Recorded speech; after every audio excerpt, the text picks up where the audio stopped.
Buenos días, buenas tardes, buenas noches, como dice la hermana Isis. Vamos a comenzar el estudio de nuestro estudio comparado de ciencia y teosofía. Esta es la reunión número 40. Hoy es el 4 de diciembre de 2022. Estamos estudiando el volumen primero en la versión original de la doctrina secreta, parte tercera, que es sección séptima, ataque de un hombre de ciencia a la teoría científica de la fuerza.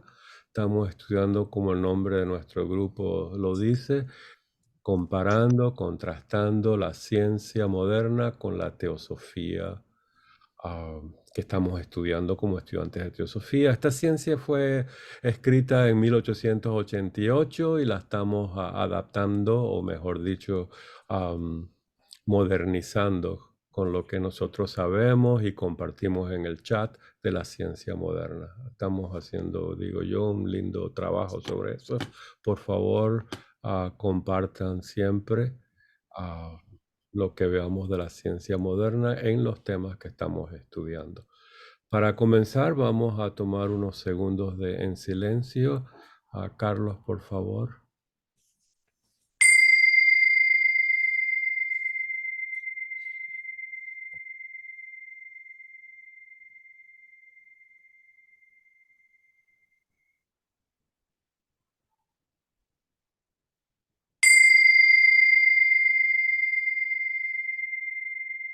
Bien, comenzamos.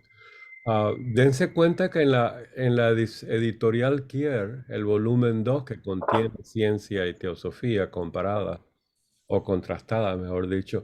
Eso no lo tienen en la carátula, ¿lo ven? Solo tienen la parte segunda, que es la parte del simbolismo. Este volumen 2 contiene estas dos partes de la doctrina secreta. Interesante, ¿verdad? El, Vamos a ver un repaso de lo que dimos la vez pasada, pero por encimita, no lo vamos a reestudiar. Pero en este capítulo séptimo, o sección séptima, como la llama Blavatsky, ah, ella revisa y comenta un artículo por el señor, el doctor Richardson, que él lo llamó la fuerza solar y fuerza terrestre. Y es interesante, recuerden cómo piensa un teósofo, cómo piensa Blavatsky, cómo ella compara y contrasta, cómo ella nos da las ideas teosóficas y cómo se pelea con los científicos antiguos. Recuerden cómo Carlos siempre nos lleva al mundo moderno. Esto es un vocabulario de 1888 y, y sabemos mucho, mucho más sobre estas ideas. Pero en el primer punto recuerden que trata de lo que llaman la fuerza solar y está relacionada con la idea de el calor. Ups, del calor. ¿Lo ven? Disculpen, algo pasó por aquí, se me fue la página. Pueden ver Sí, sí, sí, Martín. algo pasó ahí. Ahora no, Ok, ahora sí. eso es magia, ¿eh? Eso. La idea del calor. La idea del calor relacionada con la luz, con las ondas electromagnéticas, es muy importante en el ocultismo, en la metafísica. Recuerden, calor significa vida también, en otra manera. Y la luz está asociada a esa idea, ¿verdad? El, Cuando nosotros perdemos el calor, llega un momento que nos morimos, ¿cierto? ¿Lo ven? Calor. Estamos pensando en la idea del calor. Sin embargo, estamos muertos como ser humano, pero todavía siguen todas nuestras moléculas y átomos. Están todavía vivas porque hay calor, hay movimiento. Entonces, calor y movimiento, ¿verdad? Es vida, todavía hay vida. ¿Lo ven? ¿Lo sienten? Claro, si están muertos no lo van a sentir, pero esto hay que saberlo, ¿verdad? Y ustedes saben esto muy bien. Entonces, calor y movimiento son muy importantes en teosofía, en ocultismo. Busquen en la doctrina secreta, en Isis sin velo, las cartas del maestro en la ciencia moderna y lo que vean, lo que puedan ver del calor y del movimiento, sobre todo vibratorio, ¿verdad? Y sobre todo de las ondas electromagnéticas y las fuerzas asociadas con ellas. Carlos, por favor. Sí, digamos, profundizando en lo que dices, que está muy bien, justamente hay que recordar que el calor es movimiento desordenado de las moléculas, ¿eh? Y que entonces es una forma de energía mecánica, ¿eh? Que se propaga, que puede irradiar a través de las ondas electromagnéticas, de las ondas infrarrojas que irradian calor, que es lo que recibimos. Por eso es la sensación de calor que nos da el sol cuando nos ilumina. Y que entonces precisamente es muy importante porque todos los seres vivos que metabolizan generan calor. Bueno, los animales, los árboles no, porque los árboles hacen otra cosa diferente. O sea, las plantas hacen algo distinto. Pero que nosotros que metabolizamos, sacamos energía química de los elementos, los animales, los seres humanos y todo, pues generamos calor, evidentemente. Y que es simplemente una energía desordenada, y por eso se va propagando, porque es como un montón de choques entre moléculas, de interacciones entre moléculas y todo, y que se va propagando a los vecinos y así. Eh, en la época en que Blavatsky escribió esto, no se sabía muy bien todavía. Luego se encontró lo que se llamó la teoría cinética del calor, que explicaba perfectamente que el calor, y eso está hoy explicado, no tiene ningún misterio, vamos, ya que el calor es exactamente eso. Inclusive se puede predecir cuál es la energía que tienen las moléculas, energía promedio, etcétera, etcétera. De tal manera que sí, que calor es movimiento, efectivamente, tú estás en lo cierto, totalmente. Gracias. O sea, esto es un tema de estudio, el que le interesa ciencia y teosofía. Ah, como dice Carlos, el mundo científico nos ha dado una riqueza de datos, de conocimiento sobre el calor. Si no les interesa esta parte, pero solamente la parte oculta, estudien el calor. Como les dije, viendo en la doctrina secreta, en Nissim Velo, el mundo metafísico donde el calor es parte de las ciencias ocultas. Es importantísimo. Y vamos a hablar más de ello a medida que vamos avanzando, porque el siguiente capítulo es sobre la vida y eso es calor, como ya vemos. ¿Alguien tiene una introspección sobre el calor? ¿Algún comentario? ¿Alguna idea que le viene a la mente? ¿Lo sienten? Ya veo Jordina está calentándose ahí, dándole, y eso es muy importante, ¿verdad? Y entre más frío, como dijo Carlos, más caótico se pone la cosa y más frota uno, ¿verdad? La frotación, la vibración, es algo increíble. ¿Han visto ese documental de los pingüinos en el Polo Sur, donde se sientan todos juntos en círculo y van para dándose calor porque el frío es un poco grave ahí, ¿verdad? Ese es el infierno de los pingüinos, ese frío horrible en la Antártica. Bueno, pero hay movimiento, lo ven en círculo y es algo bellísimo. Y a veces caminan con sus huevitos y el huevo cuando se cae, si se cae, se congela. Y ahí es algo increíble, ¿verdad? Vean ese documental, búsquenlo porque da unas ideas increíbles sobre la idea del calor. Bien, entonces hay una relación fundamental entre la vida y el calor, como lo hemos visto, ¿verdad? Son palabras que una con la otra, ¿verdad? Y de ahí viene la idea entonces del sol, la fuerza solar. Necesitamos el sol para tener vida en este planeta. La vida como la vemos nosotros, ¿verdad? Eso. Y esa coordinación, esa relación entre sol y planetas y el sistema solar también hay que estudiarlo. y contemplarlo, ¿verdad? ¿Por qué? Porque recuerden, detrás de la vida física hay una vida metafísica. Detrás de la vida metafísica hay una vida arquetípica. Detrás de la vida arquetípica está la realidad. Entonces, la idea del Sol con los planetas, si bien es físico, ese sistema solar también es arquetípico. Y este es el logo con los 7 logos. Es la idea del uno con la multiplicidad, etcétera, etcétera. Que eso lo va a estudiar Blavatsky y nos va a decir que es una de las diferencias entre la ciencia y la teosofía. Entonces de ahí que en el tercer punto dice ella que cómo afecta el Sol a este sistema de Tierra y la influencia Tierra-Luna. Y sientan eso, sientan esa relación, Sol, planeta, Sol, Tierra y Luna, y en relación con la vida y la evolución de las formas y del espíritu, por decirlo así, o del alma. Hay una nota de pie muy interesante sobre las ondas etéreas. Recuerden lo que no es físico, visible. A Blavatsky le da la idea de lo etéreo, el mundo etéreo. ¿Estamos de acuerdo?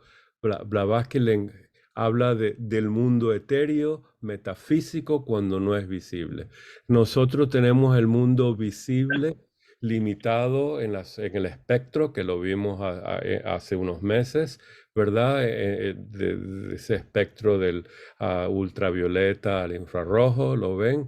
Las ondas ultravioletas nos queman, la infrarroja nos cocina por dentro.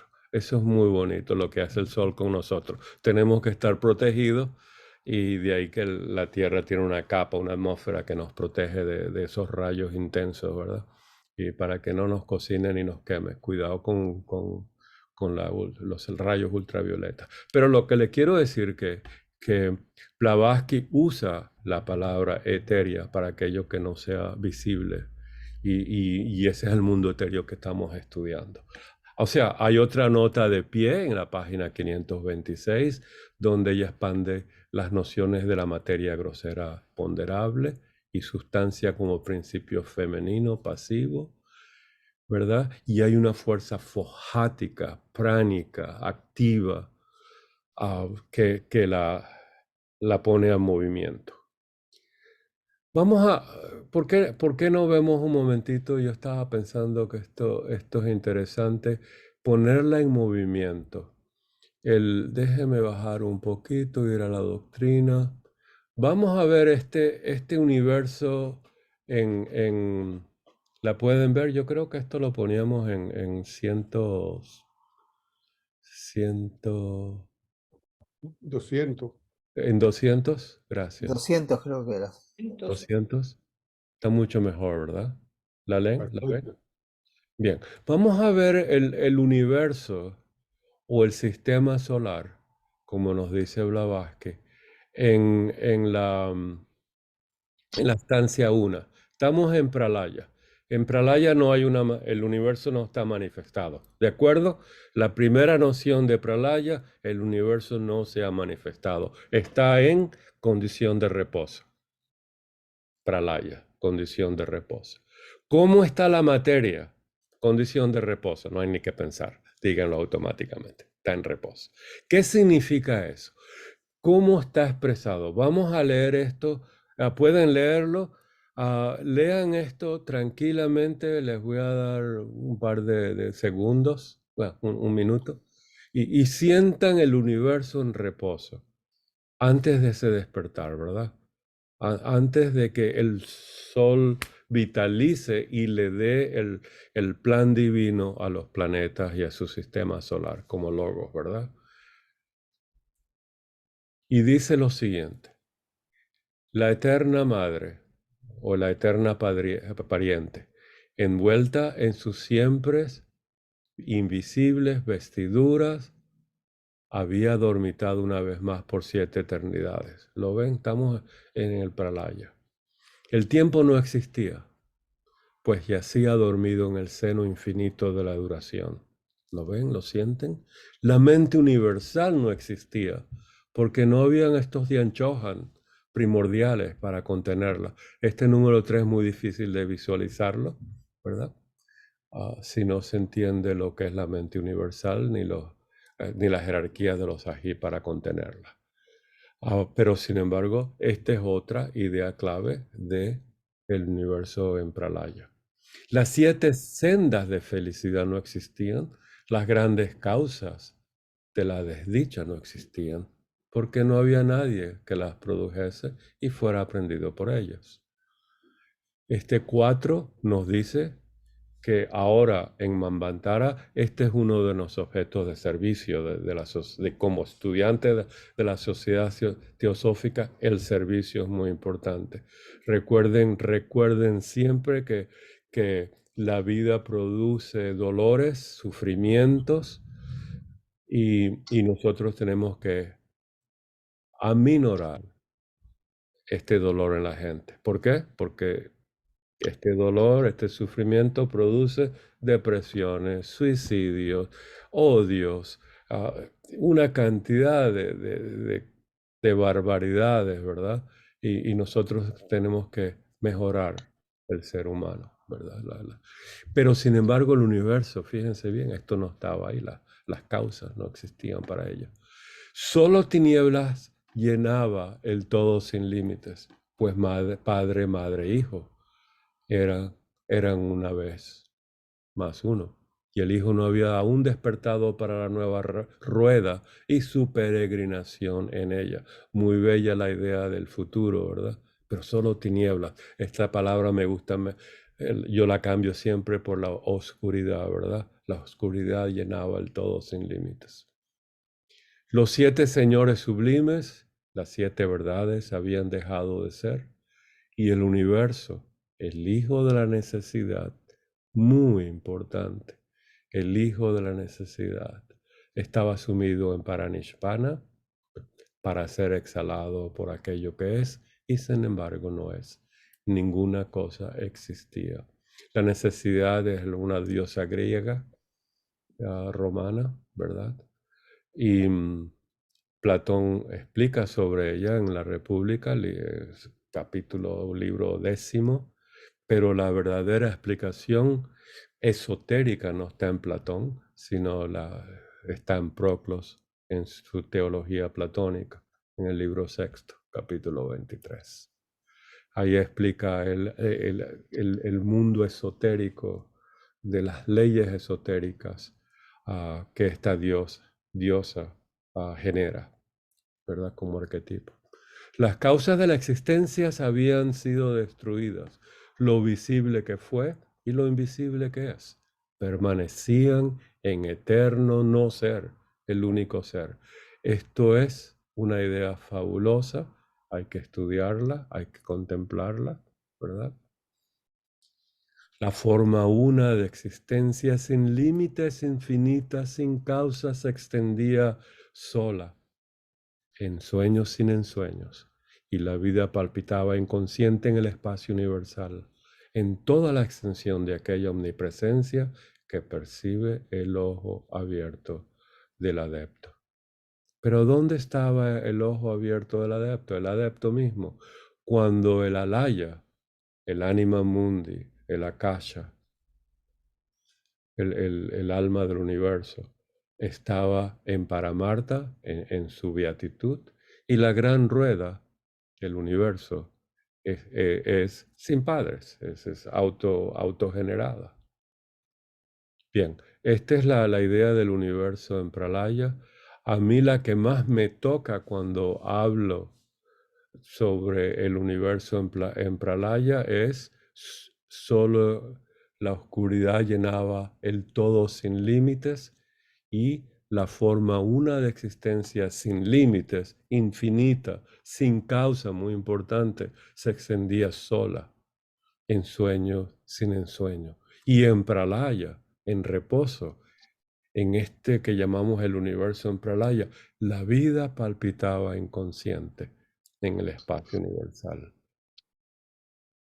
En toda la extensión de aquella omnipresencia que podemos percibirlo si tuviéramos el ojo abierto de un iniciado.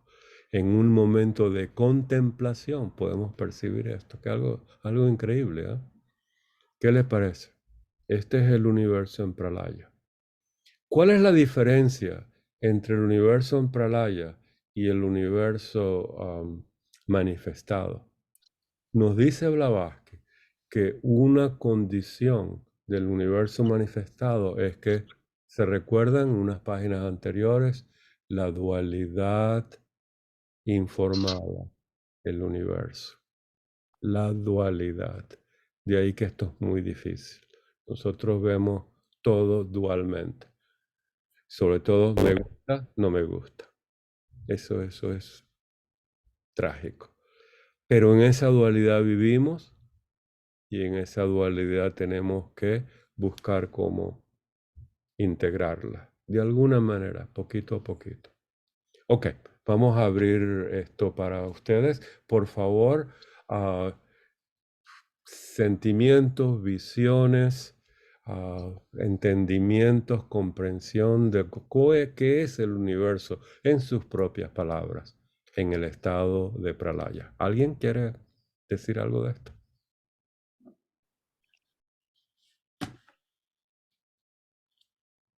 Recuerden que es un grupo de estudio, compartir es mérito y el que comparte se gana el Devachan.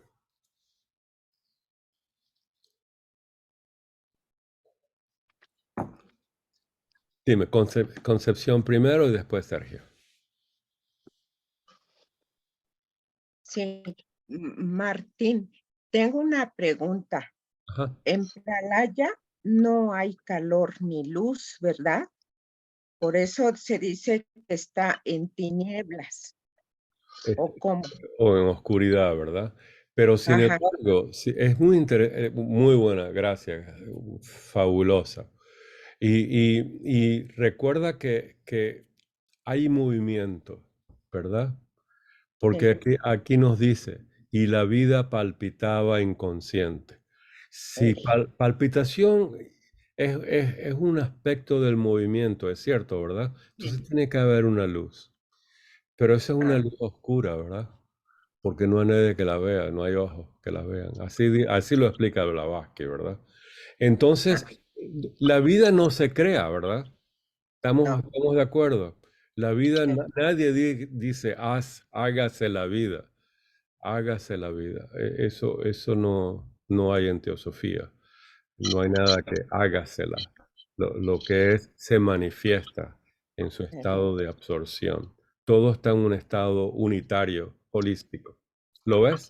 Entonces, si hay vida, si hay, pero todo es en singular, si hay luz, si hay movimiento, la materia no se puede decir que es materia, pero Blavatsky tiene que buscar una palabra y la llama sustancia precósmica, antes que el cosmos aparezca. Tenemos Sergio y Carlos. Gracias, Concepción. Muy buena intuición. ¿Cómo explicar Gracias, esto? Martín. Sergio. Sí, la pregunta es cuando mencionó que detrás de lo arquetípico está la realidad. Esa mención de arquetípico es platónica, porque ahorita también mencionó a Proclo, que Platón más bien que Proclo es el que da las claves Esotérico. esotéricas, sí. Sí. Ese concepto de lo arquetípico es platónico, hace rato que mencionó esa parte. Bueno, es universal, ¿verdad? Lo único que poder entender la Vedanta con sus tanmatras es un poco más difícil que leer a Platón. Y leer todo el aspecto como los budistas tibetanos la explican, los antiguos egipcios lo explican, eso se pierde en los miles de años que nos separa entre su explicación y la de nosotros, ¿verdad? Y ver el calendario azteca con su quintuplicidad, ¿verdad? Que son arquetipos de la materia cósmica. También se pierde. Entonces, modernamente, por decirlo así, el vocabulario en la doctrina secreta es platónico.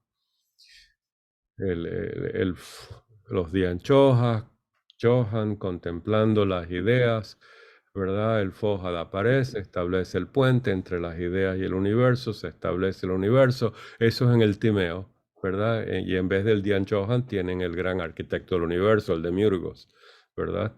Etcétera, etcétera. Entonces sí, es platónico en el sentido que es más moderno, un vocabulario más moderno. Platón usa la palabra logos, que ya la tenían los griegos, y la palabra arquetípica también ya lo tenían, pero Platón le dio su doctrina, por decirlo así.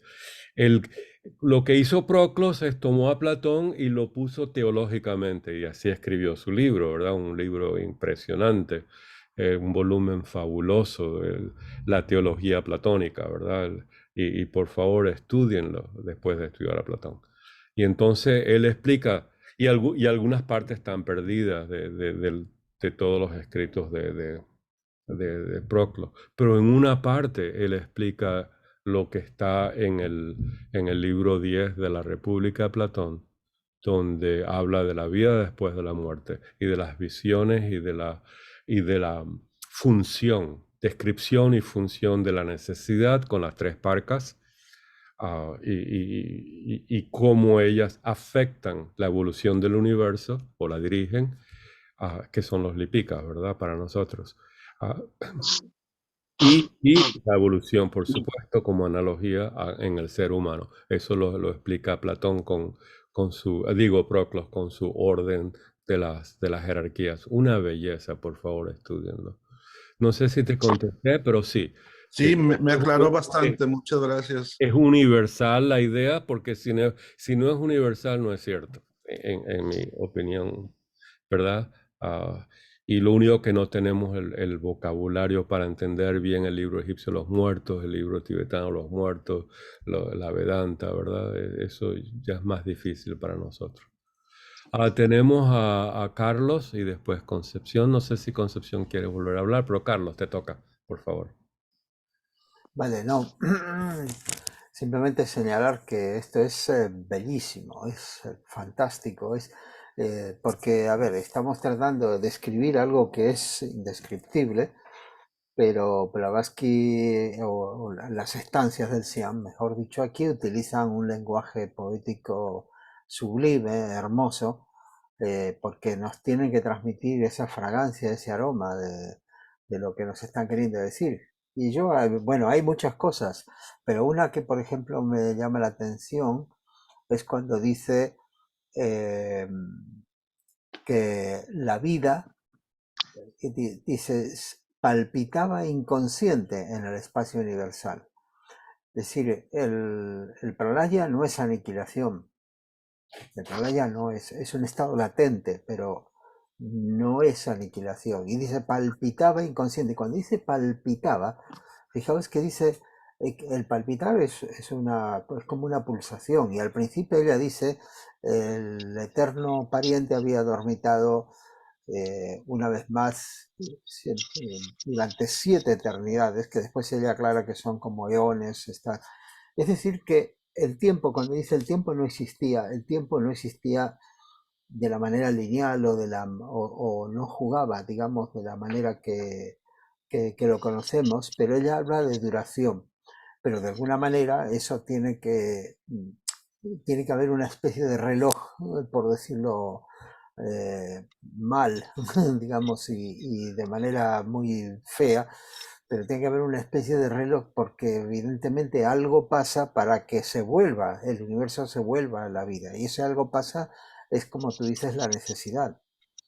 Entonces, a mí me parece esto fabuloso, no quiero extenderme porque realmente, y termino aquí la estancia con una pregunta. Muy bueno, lo deja con una pregunta. Dice, ¿dónde estaba el Agma?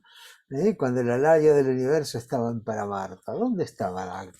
Como diciendo, ¿qué podemos decir de ello? Muy cierto, ¿eh? Termina con una pregunta, ¿verdad? Y nos deja en ese estado, ¿verdad? De investigador. Que hay que Sí, investigar esto. Muy sí. gracias, gracias. Meditarlo y meditarlo por sobre todo y tratar de captar.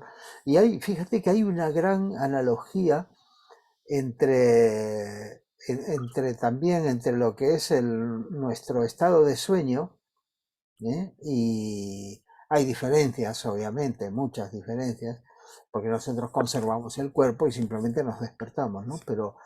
Eh, pero hay muchas analogías y, y también por eso es que para entender eso es que ¿por qué Blavatsky y los maestros se esmeraron en presentar todo esto, toda esta metafísica, si no tuviera ningún sentido práctico para trasladar, tratar de entender estos patrones y trasladarlos a nuestra propia vida? Claro, interesante. Gracias. Daniel Gambús, ahí te Sí, vemos. me oís, ¿no? Sí, También. muy bien, muy bien. Sí, es que hoy me he conectado desde el móvil y no estoy aprendiendo a manejarme. Yo quería recordar un poco porque es un paralelismo fabuloso, ¿no? Con este texto que nos has mostrado de la estancia de Elena Blavatsky, ¿no? La astrofísica, ¿no? Los primeros instantes del universo, ¿no? Y cómo se acerca esa indiferenciación, ¿no? Lo cual no quiere decir que no había nada en ese tiempo cero, porque de nada no puede surgir nada, ¿no? Y el universo, tal como es hoy, el vacío no existe, hay unas subpartículas muy extrañas que se llaman bosones, en concreto los bosones de Higgs, que desde los años 60 se sabía que tenían que existir, ¿no? Por necesidad matemática de energía, ¿no? Pero no se habían medido, ¿no? Fue en el 2012, ¿no? En el acelerador ese, el CERN, creo que se llama, entre Suiza y Francia, ¿no? Los campos de Higgs, ¿no? Y es como o sea, todo el universo es un océano de Higgs, ¿no? Que llena todo el espacio, ¿no? Y todas las partículas están bajo su influencia. Y por esto se dice que la gravedad es universal, ¿no? Pues porque allí donde hay partículas, pues tienen dificultades en cruzar el océano de Higgs y eso es lo que percibimos en el macrocosmos como masa. Vale. Entonces, desde yo lo que veo es que el mundo cuántico, ¿no? Nos acerca al mito del caos original, ¿no? Que tantas y tantas cosmogonías hablan, al principio era el caos, ¿no? Porque el mundo cuántico es un mundo caótico, ¿no? Esas partículas están como locas, ¿no? Y, por ejemplo, los astrofísicos han llegado a hacer cálculos hasta fracciones de segundo después del Big Bang, por ejemplo, el 10 elevado a menos 12, ¿no? La temperatura se sabe que esa temperatura del universo incipiente era como la del Sol. ¿No? Y o sea que eso es algo así como 10 elevado a 15 grados, para ponerlo en perspectiva, ¿no? Y los cálculos han llegado hasta el instante 10 elevado a menos 35 segundos, ¿no? O sea, un 0, seguido de 35 ceros y un 1, ¿no? Para que nos hagamos una idea, ¿no? Y entonces a estas fabulosas temperaturas el campo de Higgs le pasaría lo mismo que al agua, ¿no? Que estaría más que evaporado, ¿no? O sea, que no tendría ninguna influencia. En ese punto, a esas temperaturas de las primeras fracciones de segundo, no había una de las layas, si queréis, una de las fuerzas diferenciadoras, que es la de la gravedad, ¿no? Pero tampoco había ninguna de las otras subpartículas elementales, como quarks, fotones, etcétera, ¿no? Todo estaba indiferenciado en ese momento. Y entonces, como si dijéramos, los centros Laya todavía no se habían puesto en marcha porque requería que el universo se expandiera un poco más, con lo cual, utilizando su propia energía interna para expandirse, se enfría un poquito, como el serpentín de la nevera, ¿no? O el neumático que se pincha y se va deshinchando, ¿no? Y que eso produce una sensación de frío, ¿no? Y entonces, a partir de ese momento, aparecen los quarks y es posible que empiecen a formar átomos y moléculas, o sea, empiezan las fuerzas electromagnéticas y las fuerzas fuertes y débiles, ¿no? Que son como centros de Laya que van diferenciando la materia y a partir de ahí se hacen las formas, ¿no? Entonces, creo que es un paralelismo precioso y lo quería poner en contraste porque la teoría de la astrofísica dice que hay un periodo de la formación del universo que se llama de la gran unificación, porque en esos momentos no se puede distinguir ni el fotón del quark, ni del electrón, ni del gluón, ni de los bosones Higgs, ni W ni Z. O sea, las fuerzas fuertes que mantienen unidos los núcleos, las fuerzas débiles, todo. No existe diferenciación en esas primeras fracciones de fracciones de fracciones de segundo. Bueno, Muchas gracias. Sí. Mira todo lo que salió de la visión de la estancia 1. Bueno, es que creo que la astrofísica moderna, si te pones a pensar, te vuelve a las estancias de Elena Blavatsky, ¿no? Muy cierto, muy cierto. Marlon, tu turno. A ver si se baja la mano. Y no sé si Concepción sigue con la mano o tiene otro comentario, pero Marlon, te toca a ti y después hablamos con Concepción. Muchas gracias, hermano. Mi comentario no es científico, sino más bien lingüístico. Ok. Vi que usted en la primera esloca de la estancia tiene tachada la palabra padre. Porque la traducción que Y tenemos... le puse pariente, padre, madre o madre. Eso. Y Blavatsky luego escuché que el hermano Carlos se refirió y dijo el eterno pariente. Ajá. Yo quería sugerirles, tal vez, que reflexionáramos sobre esta propuesta. Okay. Bueno, en primer lugar, en la versión original dice the eternal parent. Y en este sentido, puede ser padre porque dejaríamos a la madre por fuera. Y no puede ser madre porque dejaríamos al padre por fuera. Y Espera, vamos poco a poco. Dilo más despacio. Que en la versión original, ¿cómo dice? en la versión original dice the eternal parent. Parent, que puede ser padre o madre, ¿verdad? Que pueden ser los dos. Ok, pero ella continúa con la siguiente palabra, donde ella dice... Envuelto en su siempre... No, ella no dice en sus. Ella dice en inglés, ¿cómo? The eternal parent, wrapped in her ever invisible... Con el her, ella define pariente. ¿Estamos de acuerdo? No. No, ok, comienza otra vez. Por lo siguiente, okay. Porque pariente se refiere a los dos. Se refiere no, yo te entiendo eso, pero después ella, tal vez... ella no lo puso en plural, ¿verdad? Correcto, sí. La propuesta que les quiero decir es, si podemos optar en lugar de pariente, tal vez utilizar el recurso de la fuente eterna. ¿Por qué? En el diccionario en el Thesaurus de Webster, dice que parent también es aquello que sirve como fuente de algo. Entonces, si optamos por esa propuesta, digamos, podríamos decir, la eterna fuente envuelta en sus siempre invisibles vestiduras, y podríamos decir envuelta sin ningún problema, siendo, digamos, consecuentes con la posición de Blavatsky y además con hair, ¿verdad? Porque claro, hair, el hair es mi propuesta, no sé si ustedes están... No, está buena, la propuesta está buena, la vamos a poner a votación. Pero bien, es un problema traducir al español, ¿verdad? Estas ideas. Lo importante es captar la idea, ¿verdad?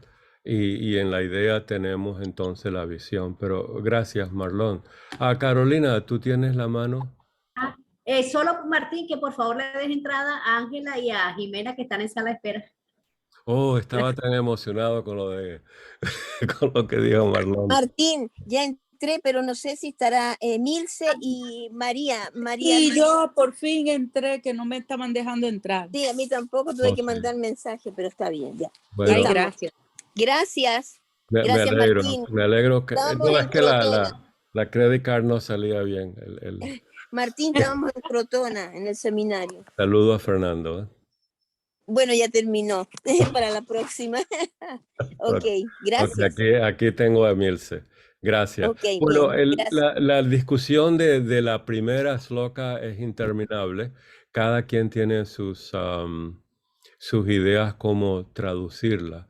Sin embargo, yo la uso en femenino como singular por la sencilla razón de que en el original, antes de que Blavatsky escribiera la forma final, ella puso madre, la eterna madre. Y eso lo tienen ustedes en español, la versión original de Blavatsky. Eso está en inglés en los 6 volúmenes de Adyar. No sé si lo pusieron aquí en español. Annie Besant la encontró en el escritorio y, y la copió en la edición que hicieron en Adyar. No tengo el volumen 1 aquí a la mano. Entonces, en esa versión original a mano que ella hizo antes de escribirla así, de esta manera, ella puso la eterna madre envuelto en su. Y en su explicación que ella da en los comentarios en la logia en Inglaterra, de Blavatsky, ella habló que es madre. Y dice que es femenino, que lo hizo a propósito, aunque no hay sexo en eso, pero quiere mostrar esa generatriz que me gusta como Marlon lo puso de fuente. Fuente también es generatriz, pero ella quería hablar de que hay una generación que viene de eso, viene un proceso de generación. Entonces tengo dos fuentes, o dos fuentes, una de Blavatsky en el original y una de sus comentarios cuando le hicieron esa pregunta en Londres sobre el género de padre, madre, etc. Ella explicó eso, pero me gusta la parte de la fuente. Pero sin embargo yo en mis clases, conferencias, etcétera, lo voy a tener siempre así como la eterna madre, la eterna pariente en singular, femenino, dándole crédito a Blavatsky, como ella lo explicó y lo dijo.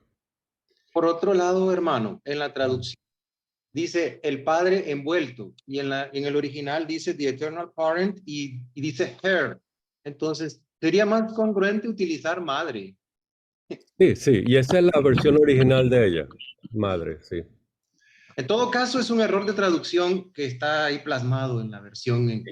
Y esa es la línea que tengo roja, porque yo no puedo cambiar el PDF, ¿verdad? Debería decir la eterna madre envuelta. Es muy cierto, es muy cierto. La otra tragedia en español, que no es tragedia, sino que sus es neutro, ¿verdad? Y en inglés es género, masculino, femenino. His or her, ¿verdad? Es muy interesante, muy bello. Esto lleva a estudiar, como dijiste tú, la idea esencial, el arquetipo de esto. El otro arquetipo que hablamos es el arquetipo de la dualidad. La dualidad informa. A ver si lo encuentro aquí donde está. Command find, dualidad. Antes, a ver si lo encuentro. Aquí está. El universo manifestado, por lo tanto, está informado. Qué palabra tan linda, Marlon. Por la dualidad. Por la dualidad. La idea, fíjense bien, ¿quién informa la dualidad? Eso es el papel de un arquetipo. ¿Está bien? Impregna, informar, impulsar, generar, manifestar, ¿verdad? Y del arquetipo, véanlo mecánicamente, por decirlo así, como tiene un impulso luminoso, energético, fojático para nosotros. La luz del logos, la luz del arquetipo, nos dice Subaru y Blavatsky, eso es Fohat. ¿Lo ven? Entonces tenemos una radiación que empuja la materia, ahora estamos hablando de materia porque estamos en el universo manifestado, impregnada, informada por un plan divino, que ahora el caos se convierte en orden, ¿verdad? Estas son las palabras caóticas que nuestros científicos usan, ¿verdad? Aquí con Carlos y Daniel. Entonces, tenemos ese movimiento de arquetipo a manifestación. La dualidad es un arquetipo importante en el universo. ¿Qué es la dualidad?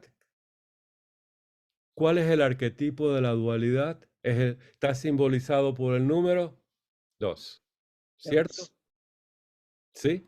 Geométricamente está representado por una línea Línea. en el círculo, ¿cierto? ¿Esa línea es horizontal o vertical? Bueno, en la doctrina la ponen vertical para evitar esa dualidad visual de que el bien y el mal son lo mismo, que el Dios y Satán es lo mismo. Tú sabes, ese mundo dualista teológico. Tienen otras palabras mejor para explicarlo, pero si las pones vertical da esa idea, ¿verdad? Que hay dos similares. La idea que nos quiere dar arriba y abajo. Fuego arriba, agua abajo. Espíritu arriba, materia abajo. ¿Lo ven? Para Brahman, Mula Prakriti, cuando miramos desde abajo, porque nosotros estamos abajo, vemos a Mula Prakriti y no a Parabrahman. El velo de Parabrahman, etcétera, etcétera. La dualidad entonces es un arquetipo, como la unidad, como la Trinidad, etcétera, etcétera. Así nos dijo Pitágoras, Platón, la teosofía. La serie de números son arquetipos. Carlos, levantaste la mano. Sí, para mí, sí, hermoso todo esto, fantástico. Y tiene lo de la dualidad como esto del espíritu de Dios volaba sobre la faz de las aguas, ¿no? Oh, cierto, muy cierto, muy cierto. O sea, ahí ponemos la línea horizontal y tienes el espíritu y las aguas. Muy cierto. Para mí, la metáfora que utilizo, que me gusta utilizar para la dualidad, es la de una moneda.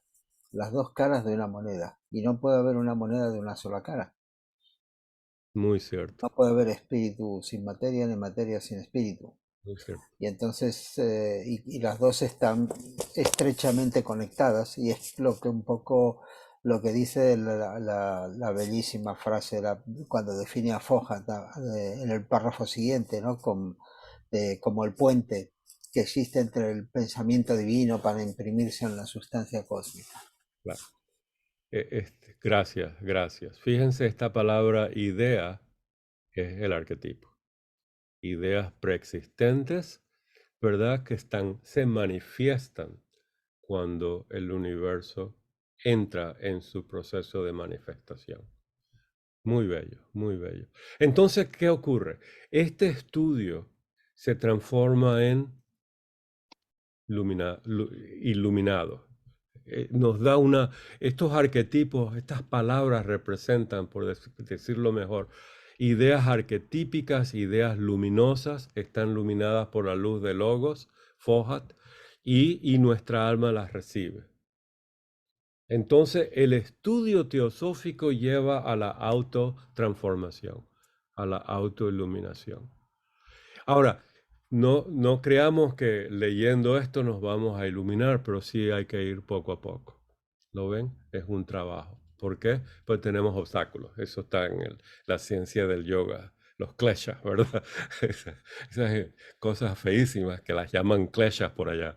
Entonces, y escándalos, escandas, y bueno, aflicciones, y todo eso nos lleva a tener ese mundo obstructivo. Sin embargo, va abriendo canales internos. ¿Lo ven? Por eso es importante comenzar desde el principio. El universo en su estado de reposo. ¿Y qué viene después? Una vez que entra la dualidad, está descrita aquí, gracias a Carlos, sujeto, objeto, espíritu, materia. Son dos aspectos de la unidad. Una, y allá aparece el Fohat, el puente, la luz, la energía, el calor, la dirección, el pensamiento divino, ¿verdad? Las ideas arquetípicas son como vasos, en la Biblia, los 10 vasos, no sé, los containers, los sefirot, ¿verdad? Y entonces empieza la iluminación con ese rayo que las despierta una detrás de otra. Se manifiesta el árbol de la vida, el universo, y ahí estamos nosotros. ¿Está bien? Entonces, en eso estamos. entender entonces qué es la vida, qué es la luz, qué es el calor, porque se necesita calor, se necesita calor. Recuerden que ese mundo que nos mostró Kelvin en su visión de 1 grado 0, eso es muy frío. No se lo recomiendo a nadie. Eso es un sitio donde todo está, pero bueno, pues, imagínense ustedes, hasta los átomos, los pobrecitos están con sus suéteres, ¿verdad? En fin, tenemos dos manos. Concepción, ¿tienes la mano levantada? No sé si estás ahí, pero Sí, ¿sí? una disculpa porque se me apagó la computadora y tengo que reiniciar todo. Disculpa. Ok. Eh, Sí, no hay problema. Aquí, en la primera página que vimos, Ajá. son ideas muy profundas, conocimiento muy extenso, porque abarca prácticamente la cosmogénesis, ¿no? Y nos está explicando de pe a pa, de manera objetiva, lo que sucedió, ¿sí? Y ya cuando viene la dualidad, yo lo pienso así, que ya prácticamente ahí, en ese momento, la materia está presente para que ahí se dé la vida, dijéramos, crezca la vida, por decirlo así. Y por eso hay dualidad, porque cómo está formada la materia. Ya sabemos que moléculas, átomos, etcétera. Pero si vamos a la parte más sencilla, atómicamente, un átomo necesita las dos polaridades, el positivo y el negativo, si no, no existiera. Y yo lo veo así como la dualidad. Ese es mi comentario. Gracias. Muy lindo, gracias. Ver la dualidad en todas las cosas, inclusive en nuestras decisiones diarias, ¿verdad? ¿Lo hago así o lo hago así? ¿Voy para aquí o voy para allá? Esa dualidad está en todas las cosas, incertidumbre, encrucijadas, etcétera. Tenemos a Marlon y a María después. Marlon, por favor, hermano. Sí, hermano, muchas gracias. Fíjese que ahora que usted estaba refiriéndonos a esa parte en donde habla de la dualidad, eso está en el proemio. Ajá. Yo me vine a revisar y me encontré una notita que yo había hecho hace mucho tiempo y me refería a otra página en donde afirma que la dualidad es la causa inherente del movimiento. Ajá. Hermano, eso y también una cita interesante, eso está en la página 604 del volumen primero. ¿Eso es en inglés? En la versión en inglés, sí. Gracias, muy Y lindo. es interesante relacionarlo con lo que estamos hablando. Vea que la dualidad tiene una relación, puesto que es la causa inherente del movimiento. Qué interesante. Movimiento, entonces va a ser interesante. Vamos a ver qué encontramos más. Qué lindo, y eso es una idea para contemplar. Recuerden, nosotros estudiamos contemplando las cosas para la autorrealización, para la autoiluminación. Solamente nosotros nos podemos realizar a nosotros mismos. Y eso se hace a través del estudio y de la contemplación. Por supuesto está la vida virtuosa y el servicio, etcétera, etcétera, en la teosofía. Gracias, hermano, muy lindo, anoté la página y a contemplar esa idea del movimiento. Si alguien puede expandir eso, que la dualidad se necesita para el movimiento, bienvenido. María. Sí, buena. Solamente quería poner unas palabras que me fascinan. Es la espada flamígera. Ajá. Está en la cábala y en la masonería. La espada flamígera es el rayito ese que usted dijo ahorita de Fohat. El Fohat. Y así mismo la presentan como la espada flamígera. ¿Cómo le dicen? Flamígera. Flamígera, sí, de Flamígera. flama. De flama, ¿verdad? haciendo alusión a ese fuego que viene desde el Ein Sof, Claro, y claro, entonces se va manifestando claro. y va bajando así es prácticamente como los logos, el primero, segundo y tercero, y después sigue hacia abajo los otros 7. ¿Y quién tiene la espada? Pues un Dian Chohan, ¿verdad? Sí, Así mismo, ¿verdad? Sí. Bueno, en otras simbologías, ¿verdad? Sobre todo en el esoterismo claro, porque cristiano. en la cábala lo ponen desde el Ein Sof sin manifestarse, pero ahí empieza. Ahí Y empieza, se va manifestando poco a poco hasta llegar al Malkut, que es la tierra. claro.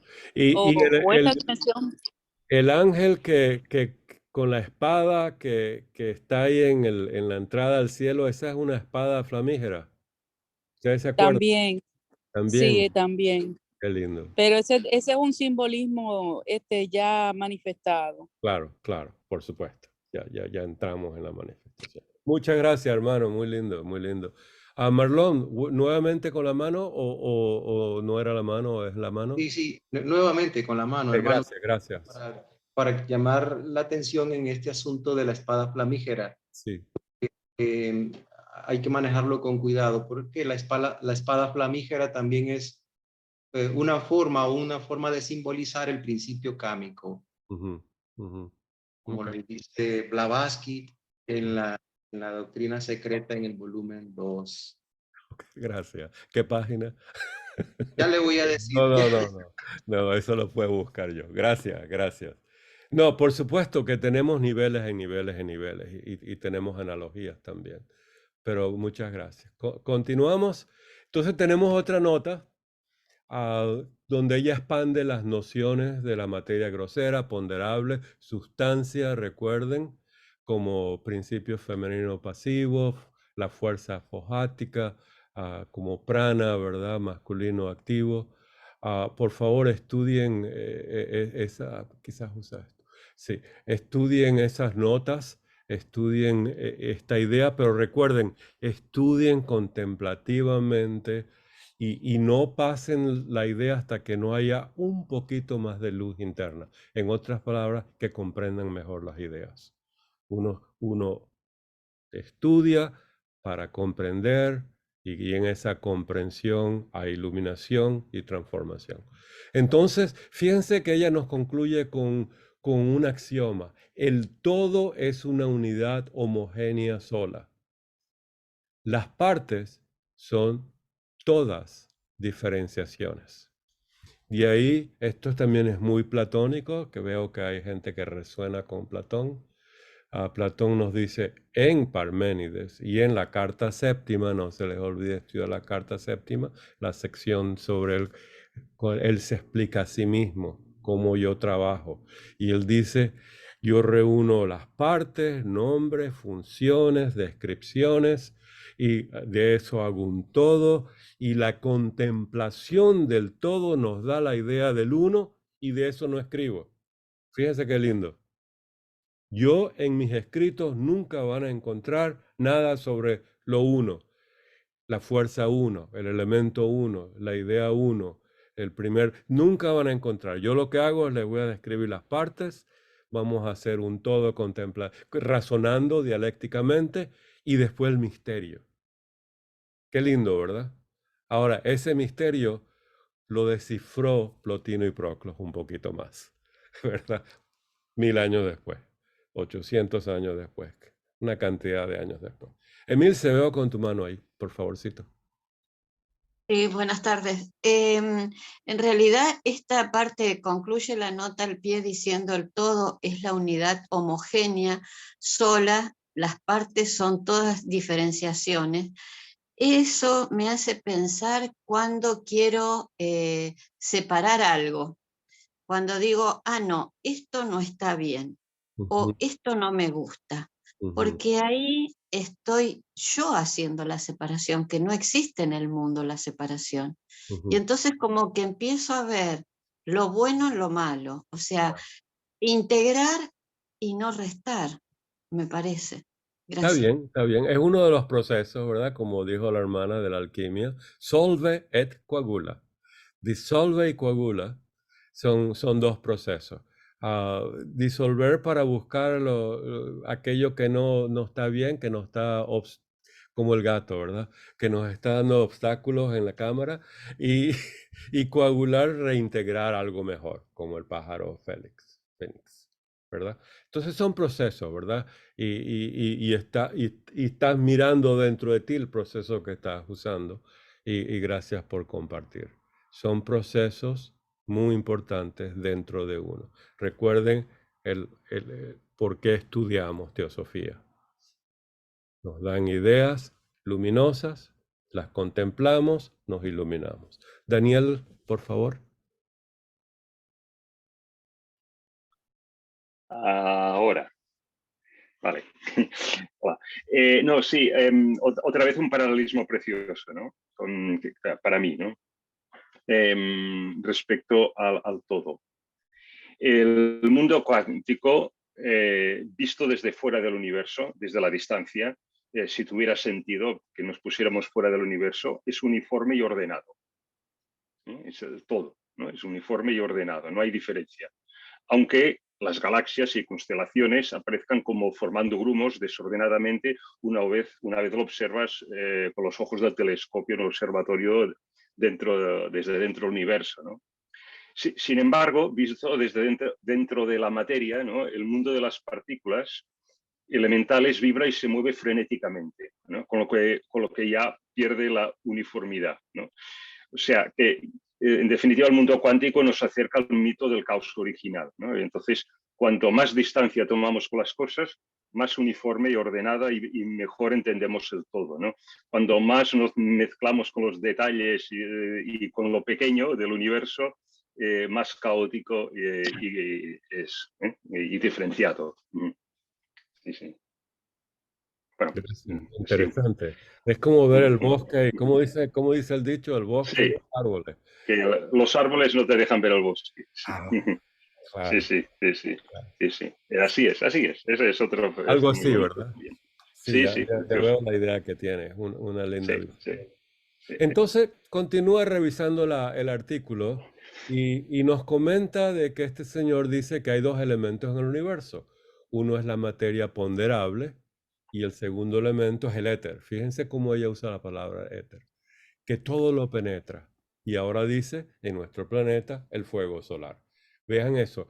¿Han visto esa foto del límite del sol en su aura?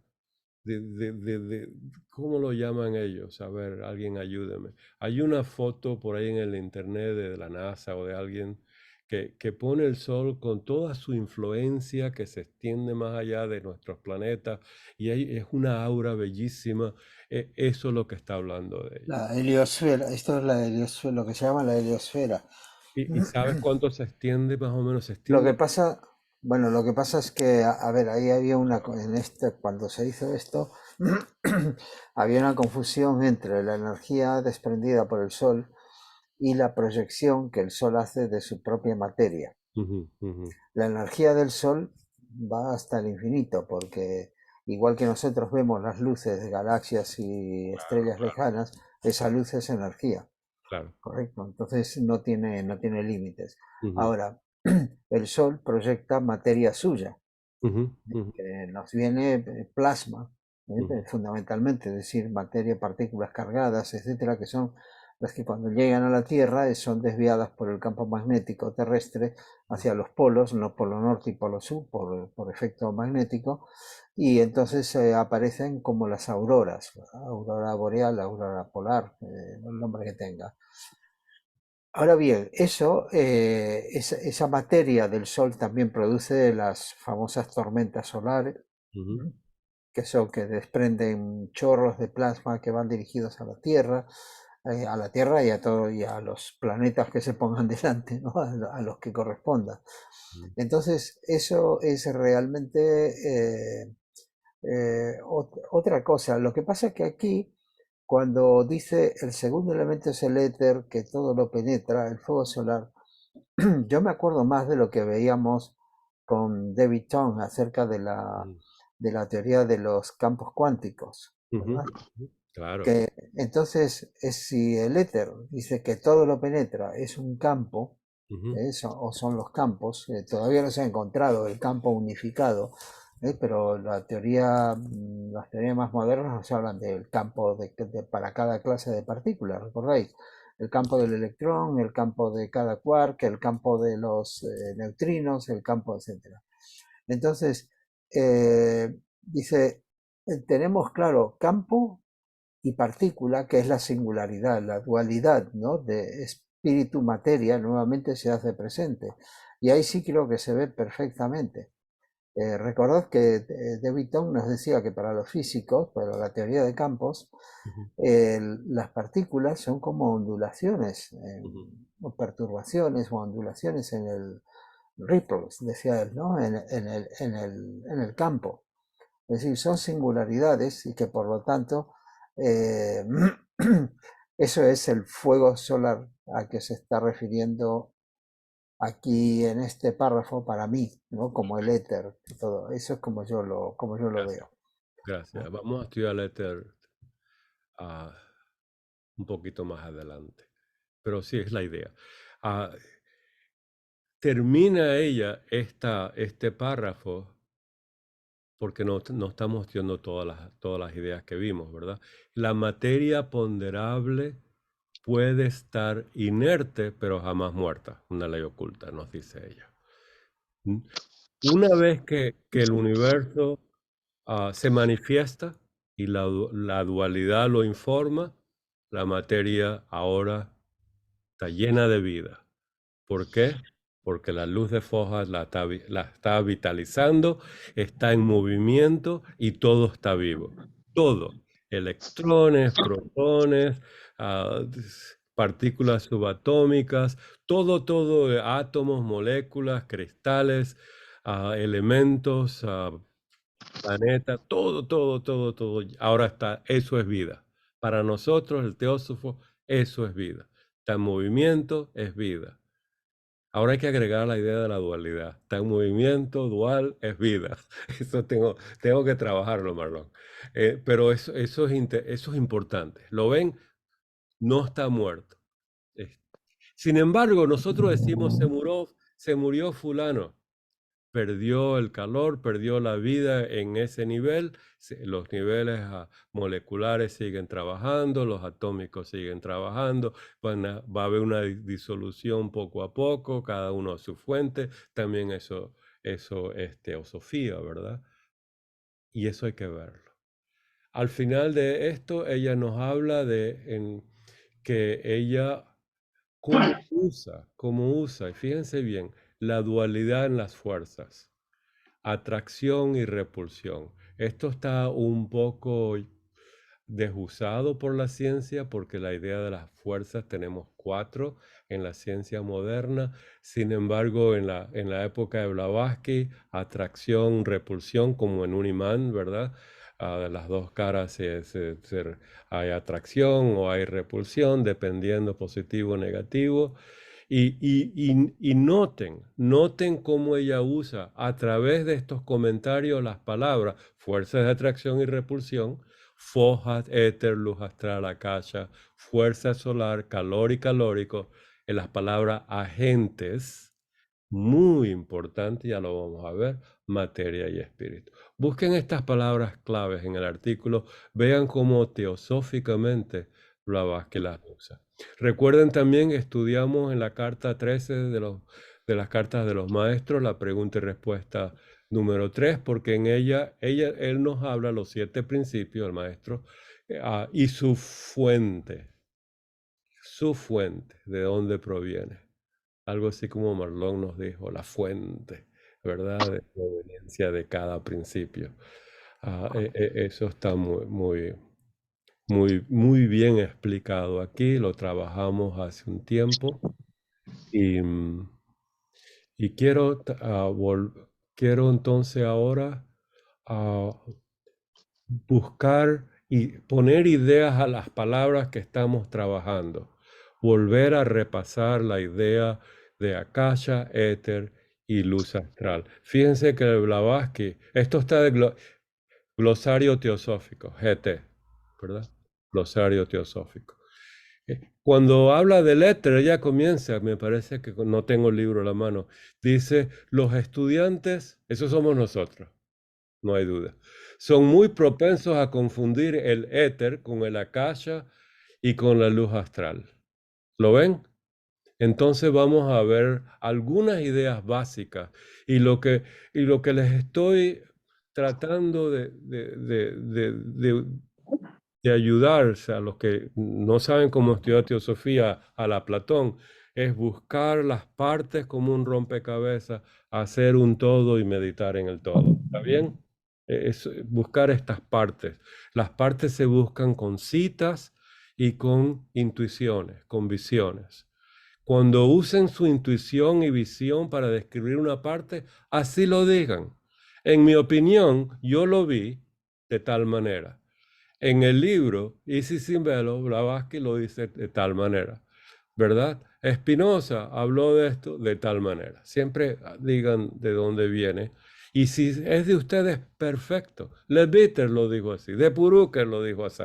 Eso es muy importante saber si viene de ustedes, de una visión suya, que es muy importante, ¿verdad? Que tengan la expresión logoica de sus visiones. Entonces dice ella, Akasha.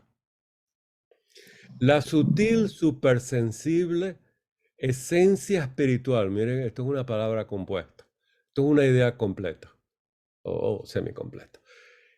Sutil, supersensible esencia espiritual que llena y penetra todo el espacio. Esa es una idea. ¿Esto es el todo? No, es solamente una piecita del crucigrama, del rompecabezas. Es una piecita. ¿Estamos de acuerdo? Cuando alguien les dice, el akasha lo llena todo, lo penetra todo, bueno, eso solo dice un pedacito de la historia. ¿Estamos de acuerdo?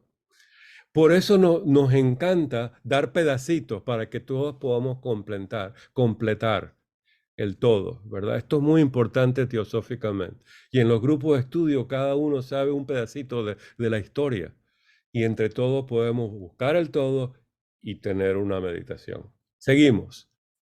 La sustancia primordial erróneamente identificada con el éter. Aquí va un punto. Esa es otra idea. Después nos da una analogía muy interesante. El akasha es al éter como el espíritu a la materia, como el atma al kamarupa. Fíjense qué interesante. Estos son analogías. Ahora bien, ¿qué es lo que más, cómo se trabaja la ley de analogía y correspondencias? Cuando nos dan la analogía, buscamos las correspondencias. Cuando busquen una correspondencia, busquen las correspondencias que saben. La materia es el vehículo del espíritu, ¿cierto?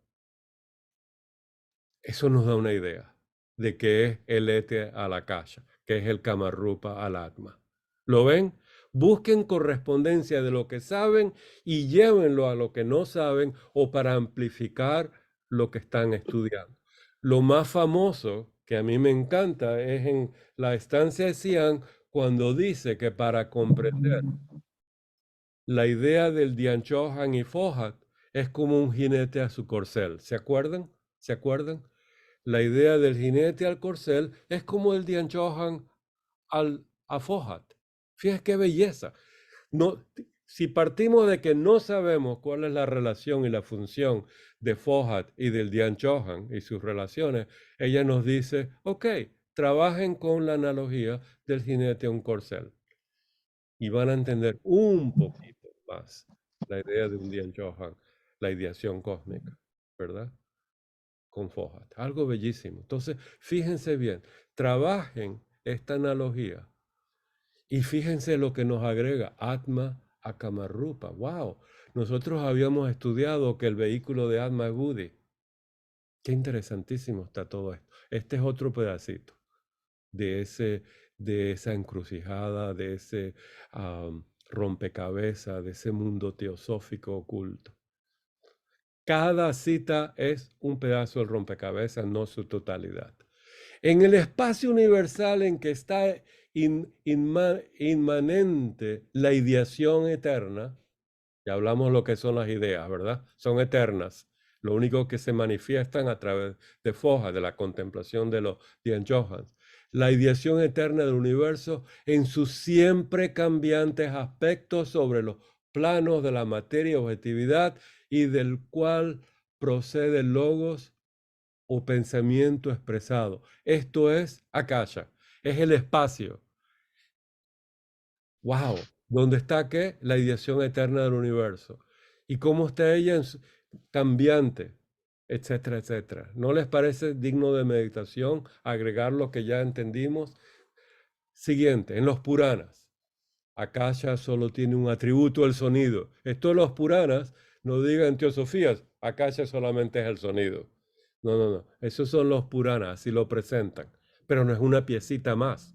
Akasha, Bach, remember Bach, B-A-C-H, no sé cómo lo pronuncian ustedes, pero eso es el sonido, ¿verdad? La vibración, ahí hay algo mágico, ¿verdad? No es más que el símbolo descifrado del logo, del verbo, del lenguaje, en el sentido místico. Hágase la luz, el verbo, ¿verdad? Este poder es el Akasha bajo otro aspecto kundalini y electricidad oculta. El alcajez de los alquimistas en cierto sentido, disolvente universal, la misma anima mundi en el plano superior como la luz astral en el inferior. Recuerden que estamos estudiando Akasha, éter y luz astral. Sigue ella, el éter. Los estudiantes lo confunden con el Akasha y la luz astral. Abran un libro de Vedanta y dice que los Tanmatras son 5.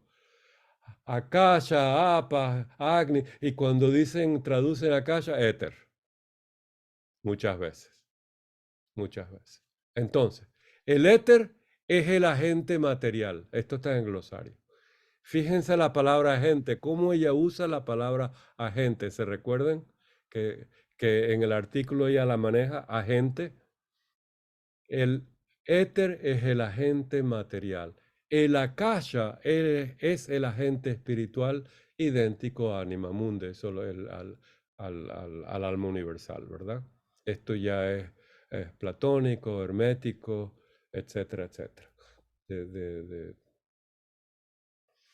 ¿Qué es agente? ¿Quién quiere explicar el agente en este sentido? No estamos hablando de un agente seguro, aunque el agente seguro es en su aspecto más material, ¿verdad? Pero ¿qué es el agente en este sentido? Éter es el agente material, Akasha es el agente espiritual. Recuerden que los que nos habían hablado aquí, el Akasha como analogía es al éter como el espíritu a la materia. A ver, ¿quién quiere dar una opinión para compartir? ¿Qué es la palabra agente? Vehículo. Vehículo. Hermana Teresa. Yo pienso que es el espíritu. El espíritu. El alma como agente. Que tienen tantos nombres, pero creo que va por ahí. Creo en. Eso es lo que yo pienso. Ok. Semánticamente, ¿verdad? Es un espíritu, algo movible, ¿verdad? Un agente. Soporte. Agente. Recuerde que siempre pueden buscar en Google o en algún buen diccionario, enciclopedia, agente.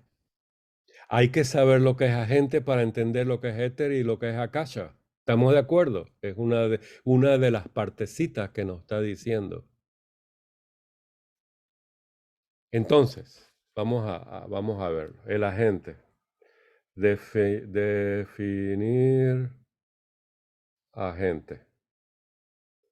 Ok. Oh, y tiene una clave numérica, 007. No, esta es otra cosa. El agente secreto. Carlos, está bueno. Sí, ese debe ser. Ese debe ser, ¿verdad? En Google está todo, les digo. Entonces, no está bueno aquí, no está bueno acá, persona, lo pone como persona, ¿verdad? Bueno, en fin, búsquenlo. Dice persona que gestiona alguna cosa en nombre de otra a la que representa. Oh, entonces como el caballo al jinete, algo así, ¿verdad? En esa relación. Fíjate que aquí lo pone como corredor en Wikipedia, a mí me encanta eso. Runner, corredor, runner. Muy, muy bueno. Intermediario. Bueno, estamos de acuerdo, hay que buscar la palabra gente porque nos marca una idea de lo que es el éter y de la calle. De la luz astral nos dice, es el séptimo, más elevado principio de la atmósfera y terrestre. Y segundo en la escala cósmica. O sea, ahí nos da una idea, ¿verdad? Entonces, ¿qué hacen ustedes? Ponen 7, un número del 1 al 7, y van poniendo estas cosas ahí, escribiendo a qué corresponde. Cada 7 son 7, entonces ya tienen 49, y esto se vuelve complicado, pero esto es ocultismo, ¿verdad? Ahora ya sé una distinción. El éter con el AE es el padre éter, ¿verdad? Es griego ya, del simbolismo griego. Y sin embargo nos dice lo siguiente, porque ella siempre explica algo, porque ahora este éter con este A griega es el tercer principio septenario del cósmico. Entonces escriban todo esto, ¿verdad? Hagan sus tablitas. La tierra es el inferior y después sigue la luz astral, el éter y la calle. Fíjense bien. Entonces, ¿qué nos está diciendo aquí? Fíjense bien. Del 1 al 7, ¿cuál es el inferior? La tierra. ¿Estamos de acuerdo? El inferior es la tierra. Estamos contando, el más inferior es la tierra. Después de la tierra, ¿qué viene? La luz astral. Después viene el éter. Entonces tenemos 1, 2 y 3. 4, 5, 6 no están descritos. El séptimo es Akasha. Ya tenemos 4 de los 7. ¡Wow! Eso es algo increíble. 4 más del 50% de los planos del cosmos y de su actividad y su descripción la tenemos enfrente de nosotros. ¿Estamos bien? Entonces tenemos el mundo material terrestre, el mundo de la luz astral, que es invisible para nosotros, ¿verdad? Ahí está todo el mundo, todo ese trabajo cuántico de ondas electromagnéticas, ya lo vamos a estudiar mejor. Y creo Daniel tiene un trabajo que voy a leer dentro de poquito. Daniel, es cierto, ¿ah, Daniel? El trabajo que hiciste, me lo mandaste. Sí, sí, efectivamente. Y creo Bueno, que te hiciste voluntario para explicarlo aquí en un futuro, ¿verdad? sí, sí, sí, sí. Claro, claro. Yo sé que Cuando quieras. Gracias, gracias. Te aviso con tiempo. Y tenemos para la próxima también, Carlos nos va a dar un sentido moderno, sistemático sobre la vida, ¿verdad, Carlos? Otro voluntario. Carlos, sí, por lo menos mueve la cabeza. Sí, Voluntario es mérito es de Bachán. No queramos que pierdan. Recuerden, cuando tengan un trabajo, ¿verdad? Compártanlo. Entonces, fíjense bien, lo bonito de esto es rompecabezas, pedacitos de esto. Entonces tenemos el mundo terrestre, que es lo que vemos. El mundo de la luz astral, todas esas vibraciones que están alrededor de nosotros, que son invisibles, ¿verdad? Y ahí tenemos un mundo increíble. El mundo etérico es el tercero, Akasha, el superior. Y por si acaso no saben, lo que acabo de decir está aquí. ¿Lo ven? ¿Está bien? No sé si quieren estas notas, pero bueno, ahí van. De la luz astral, la región invisible que rodea nuestros globos. ¿Cómo sabemos cómo nos los había dicho esto ella? Bueno, la luz astral es el... Oh, disculpen, esto es una zeta. No crean que esto es algo metafísico. Esto es ignorancia. Entonces tenemos tierra, luz astral, éter y akasha, y aquí continúa con esa idea. A ver, tenemos una mano. Sí, Marlon, por favor. Sí, hermano, gracias. Era para tal vez que no dejáramos pasar que en la doctrina secreta, en el volumen 2 de Kier también, hay una sección, la sección 3, que habla de la sustancia primordial y el pensamiento divino. Gracias. Y ahí hay una relación con Akasha, ¿verdad? Es decir, ahí Blavatsky dice que Akasha es la sustancia primordial. Claro. Y también Fíjate que aquí nos dice que es el agente. Es el agente espiritual. El agente espiritual, sí. Fíjate qué interesante. Por eso son piececitas, ¿verdad? Y entre más piezas compartimos, más totalidad tenemos. Sigue, por favor. Sí. Y habla y habla, sigue, o sea, se los voy a leer mejor, aquí lo Claro, perfecto. Para los ocultistas, tanto el éter como la sustancia primordial son realidades. Para decirlo claro, el éter es la luz astral y la sustancia primordial es el akasha, el upadi del pensamiento divino. Fíjense qué contundente, ¿verdad? Porque aquí estamos hablando de palabras mayores, ¿verdad? El upadi del pensamiento divino es akasha, la sustancia primordial. Qué lindo. Pero fíjate que también dice que el éter es la luz astral, ¿ah? Sí. Fíjate qué interesante. Y estas son las inconsistencias que a muchos no les gusta de Blavatsky, pero yo las llamo piezas de un rompecabezas. Por ejemplo, ¿dónde termina el amarillo y comienza, qué viene después del amarillo? El naranja. ¿Dónde termina, en un arcoíris, dónde comienza uno, termina el otro? O sea, hay que ver en qué se está refiriendo si uno quiere.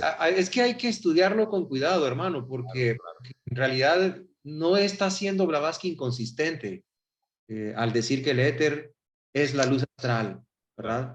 Porque precisamente en ese capítulo ella habla de que hay como diferentes gradaciones, diferentes niveles de la manifestación. Y entonces ella afirma que akasha es en realidad esa sustancia que tiene diferentes, como quien dice, diferentes grados. Sí. Y el grado inferior, el grado, como por decirlo de alguna manera, el grado más grosero, más denso, más cercano a lo manifestado como materia ponderable, ahí tenemos la parte de akasha que es el éter. Gracias. Y la luz astral. Y la luz astral, correctamente. Gracias. Y ahí también se puede ver como una cebolla, ¿verdad? Que cada envoltura contiene en ella todo lo demás, todo lo que está envuelto en ella. O sea, hay muchas maneras, por eso cada místico tiene su manera de verlo, ¿verdad? Y leer los Puranas. Este es lo que nos pide Blavatsky en el segundo objeto, y la Sociedad Teosófica lo simplificó, ¿verdad? El estudio comparado de ciencia, filosofía, religiones. Y yo le doy el sentido de estudiarlo comparativamente para amplificar, iluminar, tener ideas contemplativas, etcétera, etcétera. Todo esto es para mejorarnos nuestro conocimiento. Prajna Paramita. Seguimos. Entonces, luz astral, la región invisible, ¿lo ven? Que rodea nuestro globo, como rodea a todo lo demás, y corresponde como segundo principio de cósmico. Fíjense que aquí está la luz astral, segundo principio. ¿Lo ven? Siendo el tercero la vida, de la cual es vehículo. Fíjense, el tercero ahora es la vida, aquí es el éter. Interesantísimo. Fíjense bien, todos son partes de un todo, partes de un todo. Etcétera, etcétera. No vamos a estudiar todo esto, pero se los voy a mandar por el chat, ¿verdad? Y ciertas ideas, ¿verdad? Y hay muchísimo, muchísimo a través de Isis, la doctrina, las cartas, en el mundo hermético, purana, tibetano, budista, eso está en todos lados. Es una esencia sutil, visible solo para ¿quién? Para el ojo clarividente. ¿Está claro? No es visible para nuestro ojo físico. Y el más inferior, excepto uno, la Tierra, de los 7 principios akáshicos o cósmicos, lo que Marlon nos estaba leyendo en la parte de la simbología. Nos habla de Eliphas Levi, ¿verdad? Que lo llama la gran serpiente. Y entonces ella le dice, Eliphas, porque ella lo trataba así, como de, aunque ya el pobre estaba muerto, muy personal, ¿verdad? Pero Eliphas, ¿por qué no añades que la luz astral no emite nada más? Esto es muy bonito, muy importante. No sé, yo no creo. Luz astral, a ver quién está comentando. La luz astral no emite más, nada más que lo que ha recibido. Mire qué linda la piecita del rompecabezas. Refleja las cosas, la luz astral. De ahí que tenemos que tener cuidado con nuestro mundo psíquico, ¿verdad? Porque está todo en el astral, esas vibraciones. Y de ahí vienen los ciclos viciosos que tenemos en nuestra mente. Por lo tanto, la luz astral es lo mismo que la luz ideal para los que les gusta Paracelso, los herméticos. Físicamente es el éter de la ciencia moderna. Bueno, los científicos les gustaba el éter, ya Carlos nos explicó lo que es el éter científico, ¿verdad? Etcétera, etcétera. Metafísicamente y en su sentido espiritual oculto, el éter es mucho más.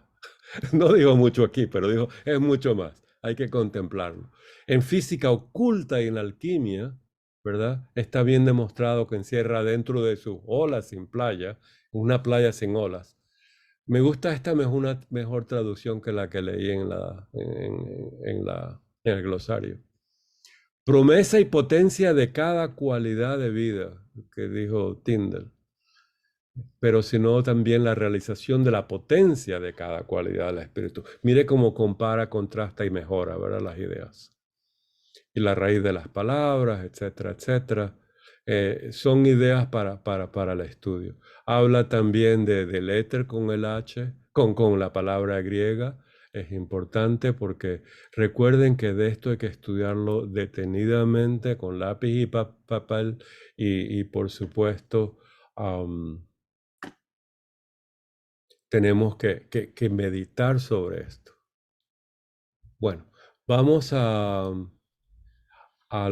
lo que estamos estudiando para terminar el capítulo séptimo, digo, y nos quedamos por aquí. Recuerden que no estamos estudiando ahora cada línea de este artículo porque no tiene sentido. Sin embargo, vamos a retomar en esta página, en la página anterior. Ok. Entonces la retomamos aquí, donde ella, y recuerden, las palabras que usa Blavatsky, ponderable, lo que ella escribe en itálico, donde ella pone sus corchetes, paréntesis, las notas, eso es teosófico. ¿Lo ven? Términos ocultos, invariables. Hay que añadir ponderable, esa es la palabra que añadió en el artículo, para distinguirla de aquel éter que es materia aún. Fíjense que aquí viene el estudio del éter que va en el mundo ahora no visual, donde están las partículas, los campos. Ahí tenemos entonces el mundo etérico, cuántico, como nos dijo Daniel. Las ciencias ocultas en esta nota, ¿verdad? Nos dice, invierten la afirmación. También estamos estudiando cómo Blavatsky, leyendo un científico, lo estudia. Y dicen que es el sol y todos los soles que proceden de aquel, ahora lo ponen en itálico, que los emanan del sol central en los albores manvantáricos. En otra nota, aquí tengo que admitir a Felipe, aquí empezamos a diferir decididamente de este erudito señor. Tengamos presente que ese éter, sea que por el término que entienda el akasha o su principio inferior, el éter también es septenario. Aquí viene la naturaleza compleja del estudio teosófico. Cuando uno cree que ya lo sabe, ya hay un mundo septenario. Akasha en la alegoría entonces comienza a un estudio alegórico, no lo vamos a estudiar aquí, ¿verdad? Sin embargo, fíjense que nos dice que la raíz de la ciencia moderna está en la ciencia antigua del ocultismo. Ya se trate de átomos, que ahora la idea de átomo es bellísima, por favor, estudienla, del éter o de ambos. No puede la especulación moderna salirse del círculo del pensamiento antiguo y este último estaba empapado de ocultismo arcaico. Nosotros tenemos que al estudiar la teosofía, ver en la ciencia moderna las raíces que usan. Y las raíces están duales. Fíjense bien, una es temporal, que usan el vocabulario de la época para describir una visión mística. Y la otra es las ideas que traen de esa visión mística que son eternas. La idea de que hay algo, un átomo, es una idea muy perfecta. La idea que es indivisible como átomo no es perfecta, pero como elemento es perfecta. El oro se puede dividir y mantener la unidad del oro hasta su átomo de oro. De ahí hacia abajo, ya un mundo cuántico, partículas, subpartículas, perdió la idea del oro. ¿Lo ven? Hay ciertas ideas. Recuerden que todos son visiones que hay que saber cómo traducirlas como el logos. Unas palabras adecuadas. Habla de la teoría ondulatoria, corpuscular. Aquí está en el mundo etérico y de la luz astral. Hay una linda idea aquí del sistema solar, ¿verdad? Donde nos dice que comenzó en la anterior, en la nota anterior. Dice en el sistema solar, el Sol es su buddhi. ¿Qué es el buddhi? El vehículo de Atma, ¿verdad? Vahana, ¿qué es? Su vehículo, ¿verdad? El que lo lleva a materializarse, por decirlo así, a manifestarse, como dice en un párrafo en la doctrina. Por lo tanto, es el sexto principio. Fíjense, ahora podemos poner buddhi como sexto, ¿verdad? En el cosmos, todos los soles son el Kamarupa, ¿se acuerdan? De la Akasha. Fíjense que aquí nos da lo que habíamos estudiado. ¿Se acuerdan la analogía? El espíritu a la materia como Akasha al Kamarupa. ¿Se acuerdan que habíamos estudiado eso en el glosario teosófico? Bueno, aquí está descrito, con la idea del sol como el Buda. Qué cosa tan interesante. No es fácil. La única razón por la cual ustedes, yo o alguien quiere estudiar esto, porque tiene un sentimiento oculto de un estudio ocultista que quiere entender la realidad última del cosmos. Y como mago, como ocultista, como teósofo, como adepto, algún día sabe que lo tiene que trabajar, manipular y estudiar a fondo. En el mundo místico ético, esto no se necesita. Lo que hay que hacer es estudiar el bien por el bien en sí mismo, ¿verdad? Las paramitas por las paramitas en sí mismo. No por méritos, no por premios en el futuro, porque un Dios nos va a premiar en el cielo. No, tenemos un mundo ético para mejorarnos y el servicio, un mundo oculto para iluminarnos también de esa manera. Y a mí esto me encanta como lo ven. Emilce, por favor. Sí, una pregunta que acepto si me retan.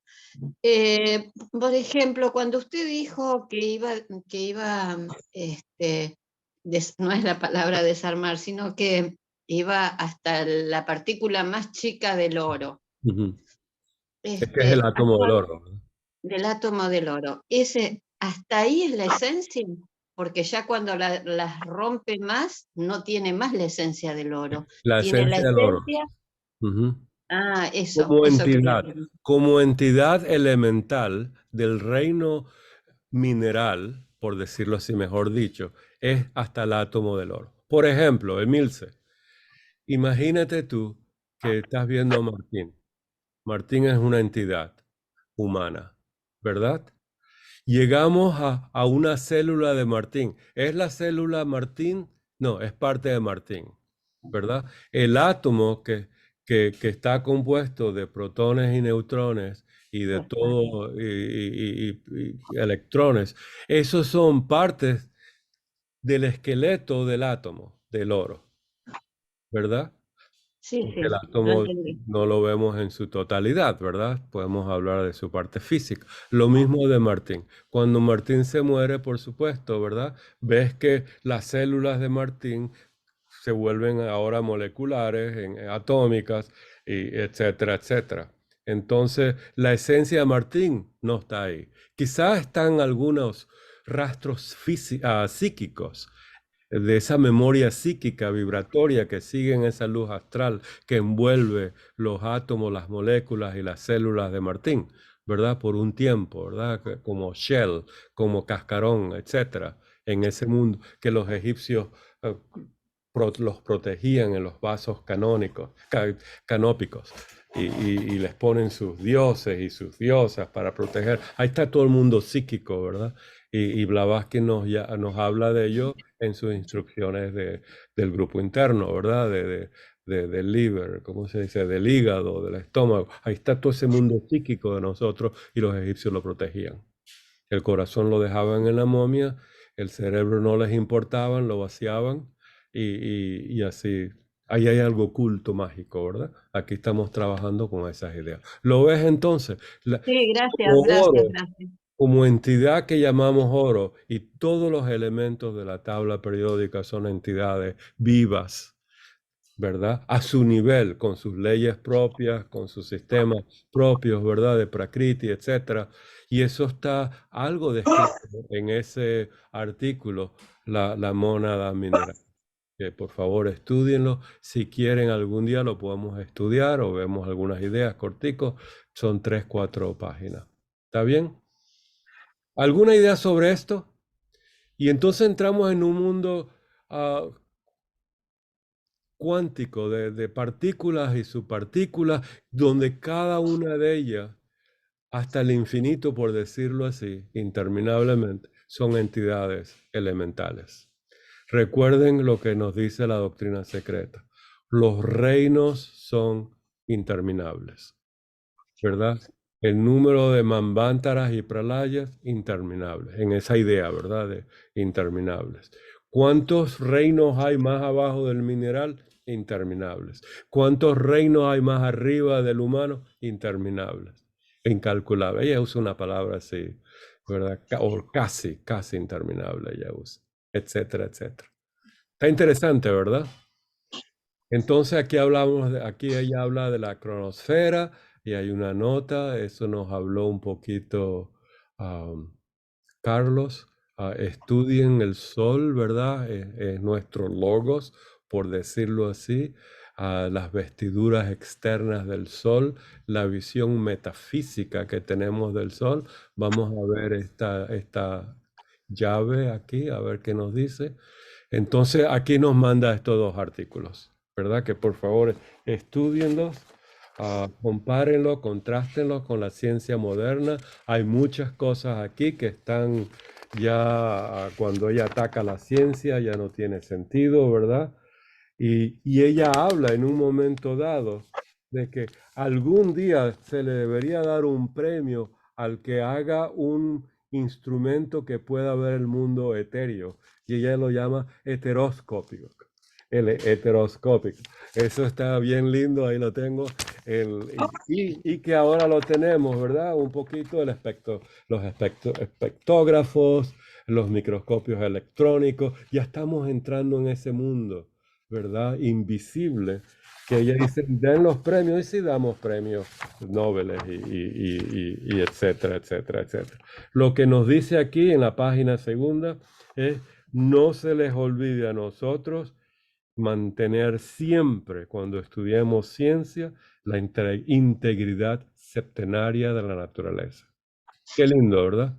La integridad septenaria de la naturaleza. Vamos a ver quizás algunos detallitos de esto. Yo traté de hacerlo en el chat y creo que a nadie le interesó o algo así, pero es lindo ver los artículos de Blavatsky. Vamos a comenzar con el título hoy y en el próximo mes. No es el próximo mes, el 18, ¿verdad? En el 14 días. Vamos a comenzar con la parte de la vida, la fuerza y la gravedad. Aquí vamos a ver cómo lo que hemos estudiado de los agentes del movimiento, del FOHAT, de la materia prima, causa entonces la vida, la fuerza o gravedad. Y aquí seguimos adentrándonos en el mundo complejo de la ciencia física y de la ciencia oculta.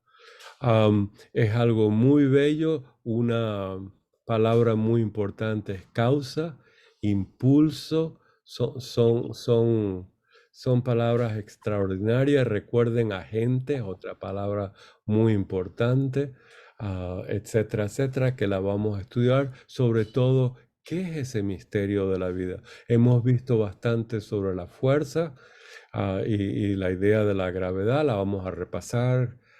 Los que tengan artículos, compártanlos, por favor. Tenemos buenas diapositivas de Carlos, quizás Daniel también, por favor. Ayúdenos a ver ese mundo científico oculto que vamos a penetrar prontito. ¿Está bien? Vamos a dejarlo hasta aquí. ¿Hay algún otro comentario? ¿Alguna otras opiniones? ¿Verdad? Preguntas, etcétera, etcétera, etcétera. Pero aquí quedamos.